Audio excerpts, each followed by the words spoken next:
sure that looking nice and sexy. were you just doing like a Salt Pappy? Like, were you doing his vibes? No. It's just a light skin thing. Salt Pappy does this for the salt. Yeah. But this is like the light skin thing, you know? This is what Birdman does. Do you know Birdman the rapper? Yeah, of course I do. Yeah, he always just...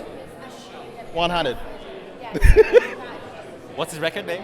No. That's his phrase, like one-handed. Yeah, but he has a record as well. Birdman Records? Oh, right? No. Cash Money Records. Cash Money Records. No, because we've got to talk about that, because I saw like your diss track that you did with Simba, and I mean obviously we're going to talk about that, but I was thinking there was going to be a diss track on Simba's part, and obviously we now know that Simba is out.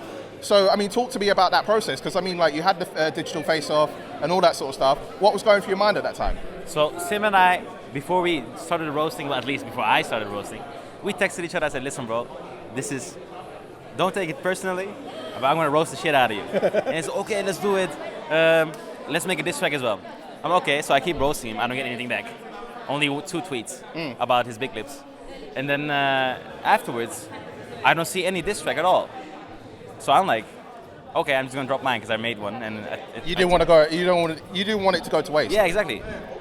Oh.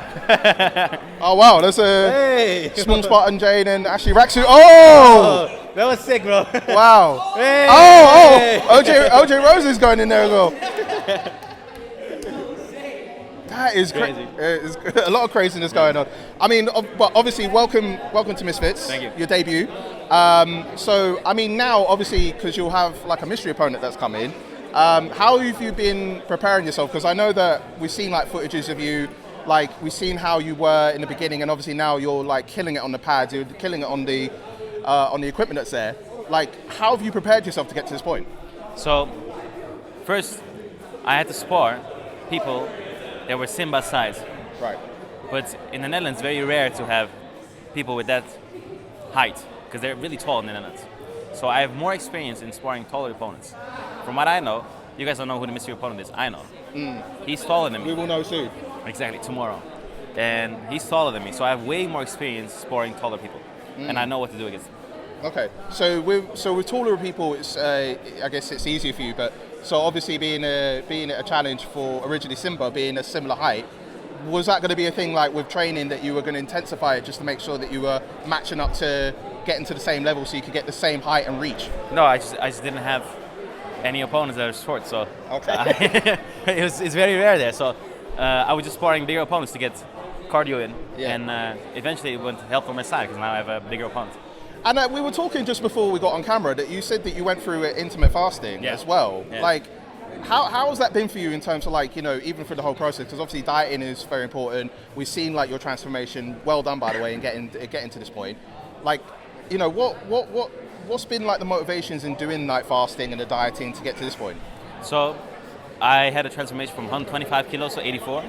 That's how the way I got to there was with 1 meal a day. And it worked really well. People say it's unhealthy, but it's not. Like, your body has so much fat that it can live for 30 years without food, 30 days. But now I was not doing the same because I'm fighting on heavyweight. It would be, I was trying to wager which is better, to keep the fat and then hit harder, or to lose weight, be faster, but risk to be overwhelmed by his size, for example. So I chose for the latter, I mean the first one, sorry. I chose for being 105 kilos.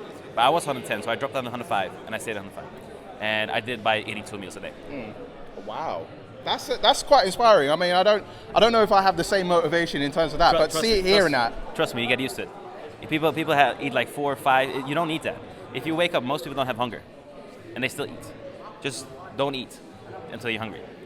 And of course, obviously, I've got to talk about your name, Master Oogway. Now, when I first heard that you was going to be on the card, I'm hearing that name, and obviously, Kung Fu Panda is the reference that I see it from, Grandmaster Oogway. Was it inspired from taken from the film, or like how did you get to the point of that name being resonated with you? Basically, the way I started TikTok was I was making music and I needed to build a fan base.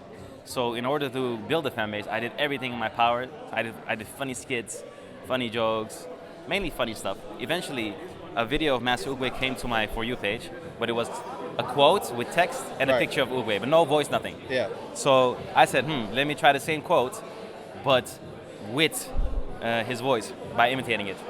And then it blew up. And then I did it again with my own quotes, and it blew up again, and it just went crazy and crazy and crazy. And that's how I became Master Oogway. Wow. I mean, you know, I saw like the breakdown with Wade and Faye Sensei, and Faye was saying, I mean, if you're going to have that name, you're going to have to come harder with, you know, you got to represent. Exactly. And you know, so what can we expect as far as the Saturday? Obviously, you're going to have a brand new opponent, and obviously your first time in Misfits. How prepared are you to be like, okay, cool, I'm able to take on anyone? Because I know you said that you've done training in all different areas, different heights, so now you're able to motivate to leverage yourself in there. But how are you going to prepare yourself for Saturday to be like, okay, this is what I'm going to bring? So for now, it's just being easy. I don't have to train hard anymore. I just have to recover from my training, and I just know all his weaknesses, so I know I'm going to destroy him. You better watch out. You know who I'm going to fight against, the person who I'm fighting against. You better watch out for your liver, your chin, because I'm going all for it. And you heard it from the man himself. Master Oogway, thank you so much for taking time to speak to me. Well. I wish you all the best, and can't wait to see who your opponent is, and I know it's going to be a fight. Peace.